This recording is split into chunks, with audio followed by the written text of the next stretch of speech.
বুঝতে পারছেন না কেন আপনার লাশ নেব না আপনি ডাকেন আপনি থানাকে জানান আমরা কেন যাবো আমরা লাশ নিয়ে যাবো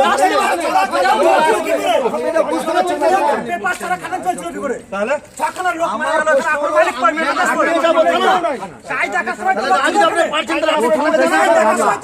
আলীবাবুকে জানান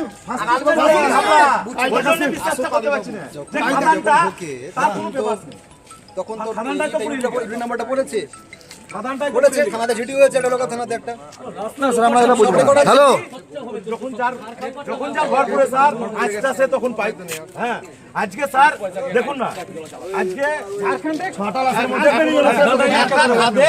ছজন লোক মারা গেছে কেন অনুভব পাওয়া পছন্দ হচ্ছে কেন আমরা বডি নিব এখানে আজকে বডি নিয়ে কাজ করব এই হাটটা পশ্চিম দিকে হচ্ছে পুরো দিকে যাতে বেঙ্গল ঝাড়খণ্ডে একটা গাড়ি পয়েন্ট আপনি জানেন বেঙ্গলে ভাই ঢোকানে কেন যাবে না ঝাড়খণ্ডে বেঙ্গলের খানা সব একবার সব মামার মতো সব আমার মামার বাড়ি আবদার মতো চালাচ্ছে ঘটনা হয়েছে আমাদের নলাটি বাহাদুরপুর এলাকায় যে পাথরের ব্যবসা চলছে রমরমিয়ে সেখানে খাদানে ধস নেমে আজকে 6 জন ব্যক্তি মারা গেছেন।